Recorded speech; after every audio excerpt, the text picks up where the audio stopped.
Démission ya Modeste Bahati Lukwebo ekotisi mbutu na kana emoko misusu basali ba communiquer à soutien misusu bake kosala communiquer pona ko désavouer ba réfugié oyo bakimi bitumba na nord pe na sud Kivu ba se retrouver na gouvernorat ya Okatanga précisément na Lubumbashi balobi pasi eleki bazoko te bakonzi basunga bango pasi pe mawana motema na kati édition oyo to ko annoncer lisusu liwa ya mama na biso Nzuzi wa Mbombo wazalaki acteur politique munene na kati mboka Congo. Voilà 7 points à l'ordre du jour oyo to bombela kibino na édition na biso ya Pokwa Lelo tout à l'heure après cette petite publicité. La Robank met à votre disposition le service Chana Express qui vous permet de faire un transfert directement sur la carte UnionPay de votre correspondant. Comment faire? C'est simple. Lors d'un dépôt cash dans une agence Robank, vous n'aurez qu'à fournir le numéro de la carte UnionPay rattaché à un compte bancaire en Chine qui sera crédité instantanément. Robank is my bank. Bokoto, chers compatriotes, makamboza ya koinda wa.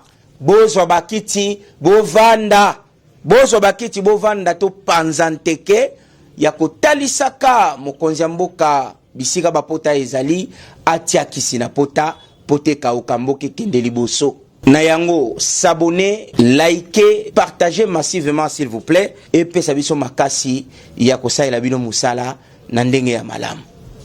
Bien. Sans plus tarder, bandeko babolingo tokobanda édition na biso ya Pokwa Lelo jeudi le 19 mars 2026 na communiqué nécrologique oyo tozali ko annoncer bongo na communauté congolaise na baobayeba kité liwa ya mama na biso Nzuzi wa Mbombo oyo azalaki mosali munene ya peuple na kati ya République démocratique du Congo dans le passé aleki na ba poste moi mingi ba gouverneur mbala na Congo central bourgmestre ya commune Gombe et tokozwa mandambo ya portrait oyo pona kotalisa oyo mama Nzuzi wa Mbombo azalaki pona ekolo Congo. Yadjo tindika cartouche.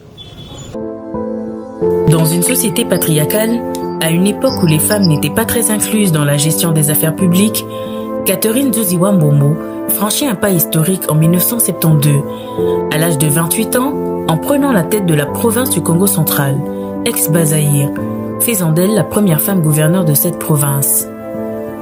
Ayant pu s'affirmer dans un environnement compétitif, elle entre dans l'histoire de notre pays en 1986. Une fois de plus, en devenant la première d'entre nous à occuper le poste de gouverneur de la ville-province de Kinshasa.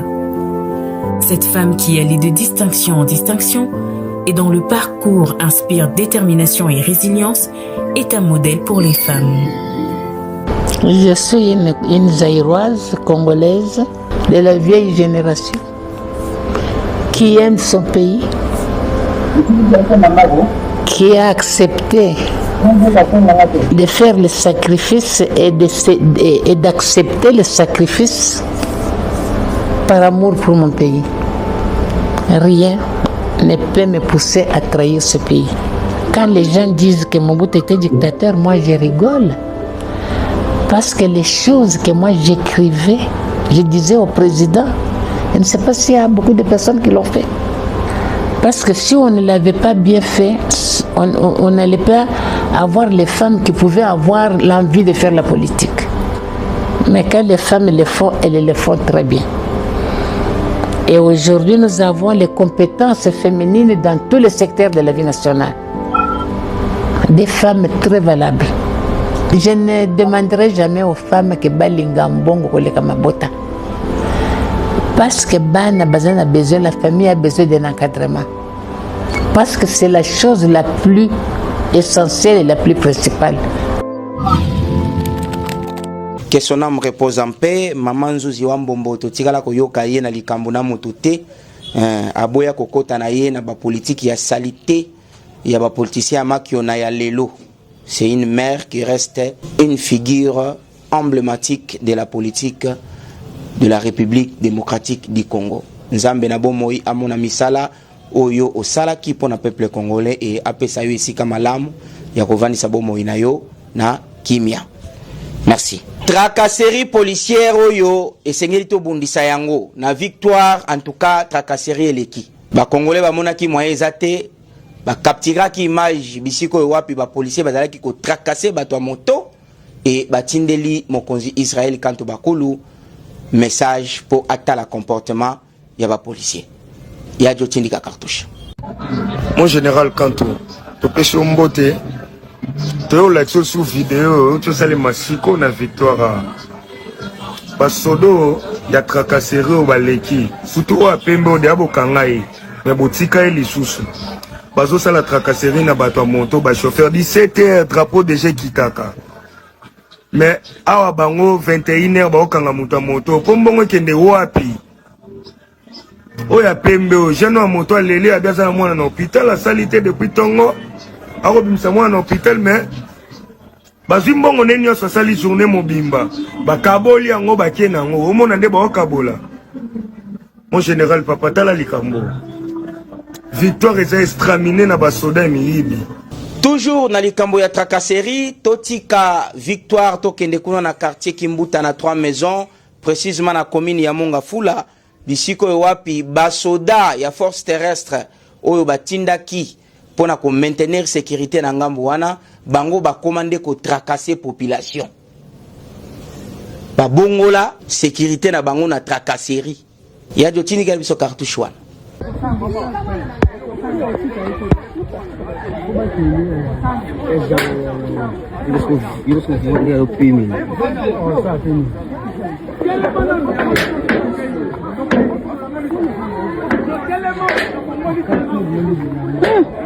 On a le chargé boindeni.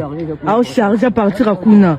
A chargé à partir à Kuna. Ndeko oyo bake ko senga mbongo ya contribution, il paraîtrait basomba soki nini à répondre bango azana mbongo te. Mbala moko komo bota problème. Si ba juillet o tokende ndeko pe asali nini aboyi ko kende. Yango zo monezo créer biloko oyo tala. Mususa zo bimisa arme abanda koluka ko intimider population. Ndengo zo sala bongo paf na kidiba ebimi ebeti mutu mutakufi. Omoni place bozo mema peuple. Le peuple congolais a un peuple moko très méchant mais très patient. Tango patience na ye komo ke na suka. Ah, o toloba kite.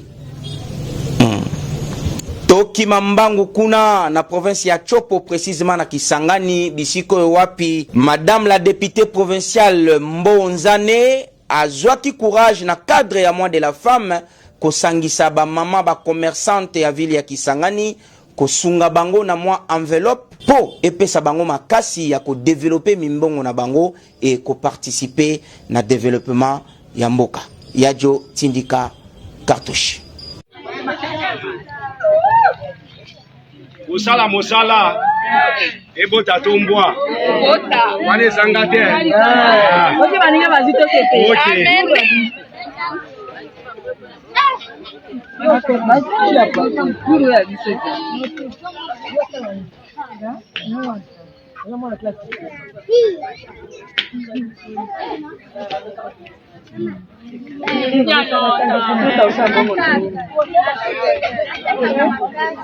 Totiki ville ya Kisangani pona koya lisusu na province ya Okatanga précisément na Lubumbashi bisiko yo wapi ba réfugié oyo bakimi bitumba kuna na nord pe na sud Kivu bayaki kokita na gouvernorat ya Okatanga pona kosenga lisungi epa ya bakonzi ya province basunga bango parce que pasi eleki makasi yajo tindika cartouche.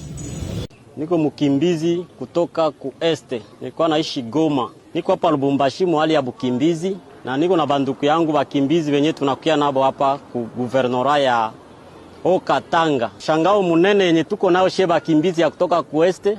Tuliandika barua 3 ku ministere ya interieur hapa ku Okatanga. Maakize de reception njo hizo.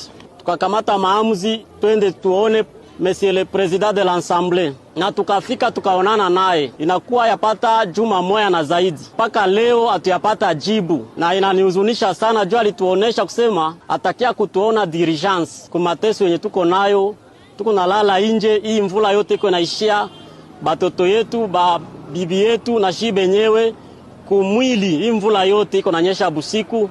Iko inatulobanisha. Lancement ya ba carte ya identité pona ba étranger nyonso o ba vivaka awa na Kinshasa et Salema Kibongo lobby mukolo ya mercredi le 18 na hôtel de ville bisiko wapi ministre provincial ya finance abelela ki ba étranger nyonso oyo bazoko vivre na ville province ya Kinshasa ba ya ko s'identifier pe ko za ba carte na bango sokité et talibidon hein bo welisa ya de tindika cartouche.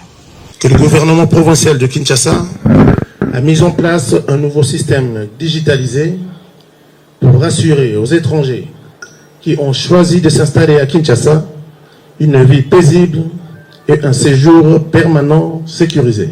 Nous vous invitons à venir à sensibiliser les différents membres de vos communautés, à venir vous procurer cette carte pour que la ville de Kinshasa non seulement soit en mesure de vous identifier, mais aussi d'assurer votre sécurité.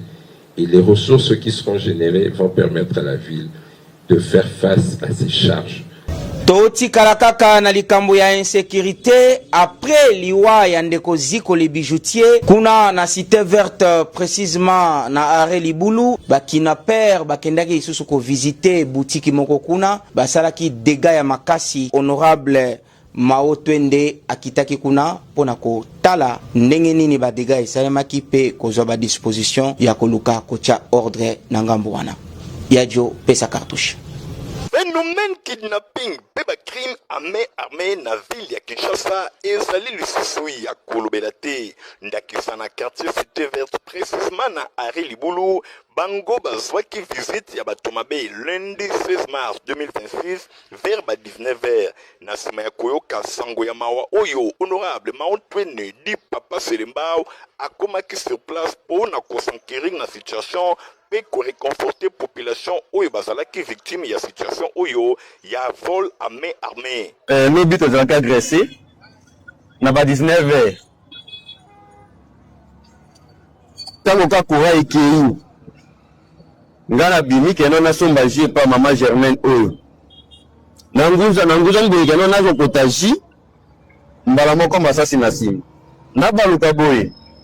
Bazalaki 4 on a monaki na miso 4 personnes on a munduki na maison na yo bakotaki 3 personnes ngana za kuna moya na pusa na boye ezate na na munduki te no côté na koya bosala nini atelema bi soka bouche beta ngo na kingo atenga ngo pona eso beta na so tete do so dia ngo so ngo kaka ngo so so abi wapi do ya se ngo yo je ni nyoso et puis honorable a université tanche a zo fouiller na ba téléphone ezaki ba iPhone 13 ba téléphone mususu a récupéré azo fouiller nyonso ame matena nyonso ye moko bantu atemika na minduki bakade na ona kingo et par là tous profiter ko senga na autorité compétente il y a un combat Kinshasa baye ba ko assumer ba responsabilité na mo alamu de peur que les pires et continuer ko sala mané combat Kinshasa précisément pe na commune ya Selembao. Émission esili bandeko bazelaka conseil ezaka moko yajo lekisanga photo wana omoni photo ndeko ami meli poison poliba les oyate ba famille bazoko tiaye pression ya ko saganate ake ko mela poison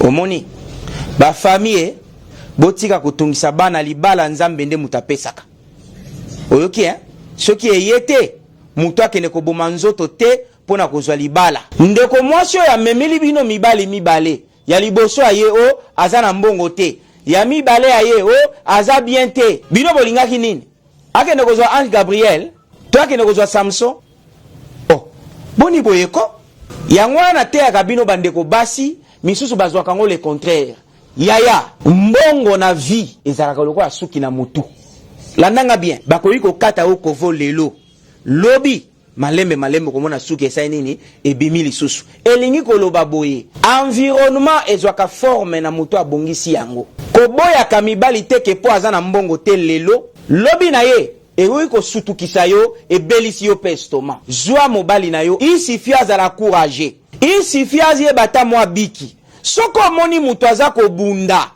yeba ke aza na avenir te aza ye moko avenir na lobaki yango deja ye moko investir na kati okomisa ye na gu oyo olingi soki musana yoko boya ka mibali c'est parce que bazana mbongo te c'est parce que famille bazo boya po bazana mbongo te a etali yo bakobanda koleka yo kaka boye obanda kotala bango na TikTok obanda kotala bango na TikTok lobi pe omelisi ou poison etali yo bo changer comportement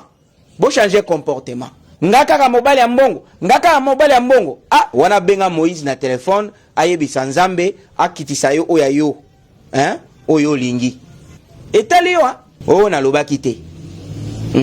Merci, que le Seigneur vous bénisse et qu'il bénisse la RTBA.